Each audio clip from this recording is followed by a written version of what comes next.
Today we talk about Kepler's law. Kepler's law ये एक law है जो कि कौन दिए थे? कीपलर्स दिए थे। ये कौन सा लॉ है? ये कीपलर्स लॉ ऑफ प्लानिटरी मोशन। ये लॉ दिए थे कीपलर्स किसके में?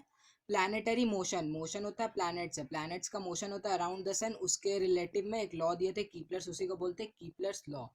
कीपलर सबसे पुराने साइंटिस्ट है, मतलब न्यूटन से पहले और गैलीलियो से भी पहले वाले साइंटिस्ट है, बहुत पुराने साइंटिस्ट है। ये तीन लॉ दिए थे।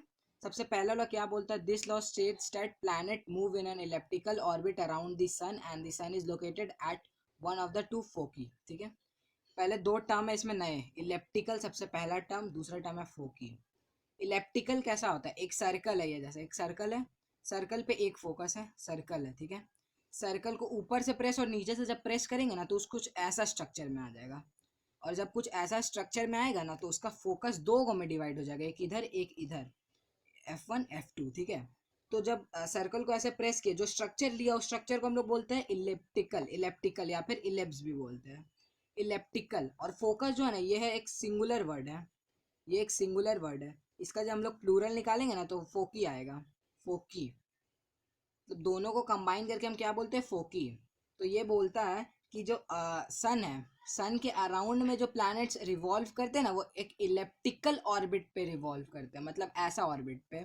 और सन जो लोकेटेड होता है वो वन ऑफ द टू फोकी पे, मतलब ये लोग दोनों में से कहीं पे एक पे लोकेटेड होता है। ठीक है, अब दूसरा एक इसका प्रॉपर्टी क्या होता है? सर्कल का प्रॉपर्टी क्या होता है कि एक सेंटर है, सेंटर से हर जगह का डिस्टेंस इक्वल होगा। कोई भी पॉइंट पर ड्रॉ कर ले, हर जगह का पॉइंट से डिस्टेंस ये इक्वल होगा इससे।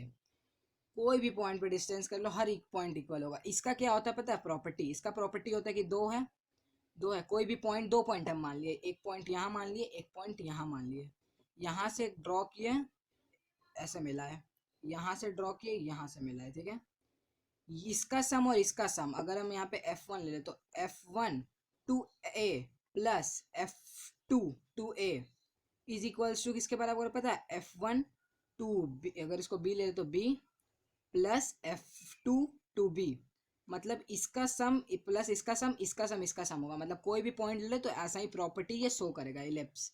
ठीक है, अब दूसरा लो क्या बोलता है? This law states that the planet cover equal area in equal time. यहाँ पे क्या है? एरिया है, डिस्टेंस नहीं है, ये एरिया है।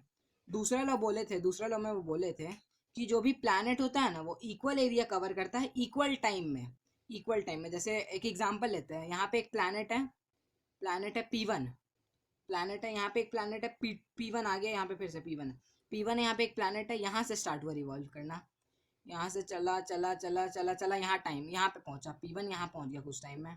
ठीक है, उसको टाइम कितना लगा है? T0, इसको हम लोग T0 बोलते हैं, T0 टाइम लगा। ठीक है, यहाँ पे सन लोकेटेड है, सन है, ये फोकी है। ठीक है, यहाँ पे, यहाँ से ऐसे ड्रॉ हुआ यहाँ तक, और यहाँ से मतलब इतना ये एरिया वो कवर किया, ट्रैवल किया यहाँ से तो इतना एरिया कवर किया। तो T0 टाइम में प्लैनेट 1 A2 एरिया कवर कर रहा है, और जब यहाँ से प्लैनेट 1 स्टार्ट हुआ ना वही प्लैनेट घूमना, तो T0 टाइम में वो इतना एरिया कवर किया, इतना एरिया यहाँ पे फोकस है, इतना एरिया कवर किया। तो T0 टाइम में वो A1 एरिया कवर किया। तो इसका मतलब क्या है? T0 टाइम में वो यहाँ पे कितना एरिया कवर किया था? T0 टाइम में A2 एरिया, और यहाँ पे कितना एरिया? T0 टाइम में A1 एरिया। मतलब क्या हुआ कि अगर T0 सेम है दोनों में, एरिया भी सेम है। इसका मतलब क्या बोल रहा है ये बोल रहा है कि अगर कोई भी प्लैनेट है जो सन के अराउंड रिवॉल्व कर रहा है इलेप्टिकल ऑर्बिट पे, अगर वो सेम टाइम में सेम डिस्टेंस ट्रैवल करेगा, वो कहीं पे भी लोकेटेड हो, कहीं पे भी इलेप्टिकल में लोकेटेड हो, वो सेम टाइम में same distance, same area cover करेगा। सेम डिस्टेंस नहीं, सेम एरिया कवर करेगा। ठीक है, डिस्टेंस भले ही इससे एक क्राइटेरियन निकाल सकते हैं कि देखो जैसे यहाँ पे आया, जब कोई भी प्लैनेट यहाँ पे आया, यहाँ पे आया, यहाँ रिवॉल्व किया, ये तो ज़्यादा बड़ा डिस्टेंस है एज कम्पेयर टू इसका। तो इससे ये हम बोल सकते हैं कि कोई भी प्लैनेट अगर सन का नियरर में होता है तो वो धीरे ट्रैवल करता है, स्लो स्पीड से ट्रैवल करता है। स्लो स्पीड बोले, स्पीड, डायरेक्शन नहीं, वेक्टर नहीं है, स्केलर है, स्पीड। स्लो स्पीड से ट्रैवल करता है, बल्कि एज कम्पेयर टू व्हेन ये, जब ये फार में होता है, फार में होता है तो ये फास्टली करता है as compare to this, fastly करता है ट्रैवल कोई भी प्लैनेट जब सन के दूर में होता है, और जब सामने में होता है तो स्लोली।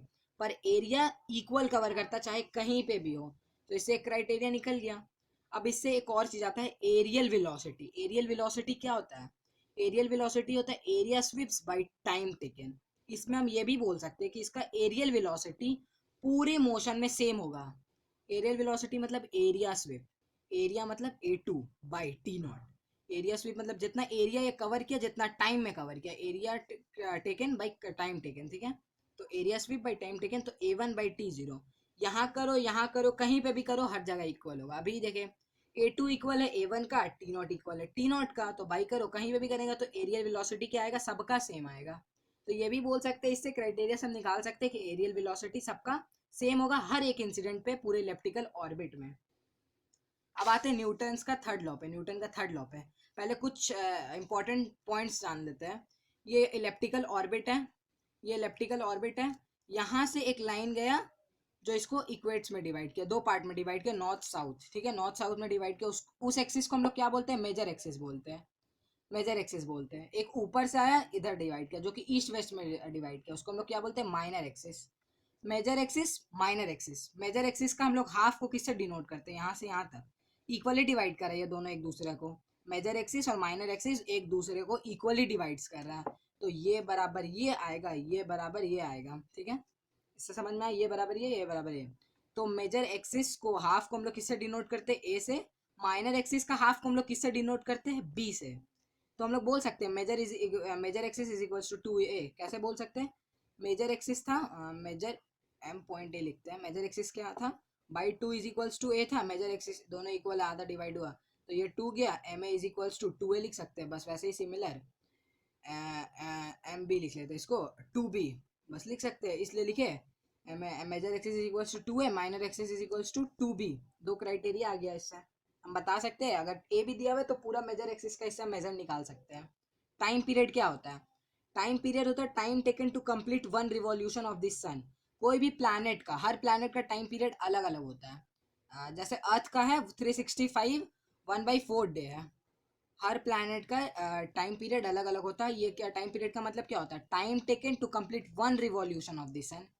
यहाँ सन लोकेटेड, अगर ये यहाँ से स्टार्ट हो रहा है तो यहाँ से फिर से आने में जितना भी इसको टाइम लगेगा उसको हम लोग क्या बोलते हैं, टाइम पीरियड। किससे डिनोट होता है, कैपिटल टी से। अब न्यूटन का थर्ड लॉ क्या बोलता है, final, T square is directly proportional to A square. A square का मतलब अभी हम लोग क्या पढ़े थे, ए स्क्वायर का मतलब हम लोग पढ़े थे मेजर एक्सिस का हाफ। मेजर एक्सिस का, मेजर एक्सिस का हाफ बोलते हैं हम लोग किसको, ए को। तो ये लोग बोलते हैं कि T square is equal to A square. हम लोग पहले ये वाला फॉर्मूला पढ़े थे, पर इससे ज्यादा स्टैंडर्ड ये है, क्योंकि इसमें बोला T square directly proportional to R square, पर अब स्टैंडर्ड में क्या है, T square is equal directly proportional to A square. A square मतलब मेजर एक्सिस का हाफ डायरेक्टली प्रोपोर्शनल किससे है, टी स्क्वायर का मतलब टाइम पीरियड का स्क्वायर से, ठीक है। न्यूटन का थर्ड लॉ बस यही बोलता है, T square is directly proportional to A square. यही बोलता है न्यूटन का थर्ड लॉ, बस सिमिलर है, सिंपल है। अब दो पॉइंट्स और इंपॉर्टेंट है, देखो जैसे यहाँ पे सन लोकेटेड है, सन लोकेटेड है एट द पॉइंट, कोई भी इलेप्टिकल, पूरे इलेप्टिकल ऑर्बिट में जो पॉइंट सन के सबसे नियरर होगा उस पॉइंट को हम लोग क्या बोलेंगे, पेरिजी। पेरिजी बोलेंगे। जो पॉइंट, कोई भी पॉइंट इलेप्टिकल ऑर्बिट के जो सब सन के सबसे ज्यादा नियरर होगा उसको हम लोग क्या बोलेंगे, पेरिजी। और जो पॉइंट अर्थ के सबसे फारेस्ट होगा, मतलब सबसे दूर होगा, उसको हम लोग क्या बोलेंगे, एपोजी। न्यूमेरिकल्स में यूज होता है पेरिजी और एपोजी, ठीक है। Thank you.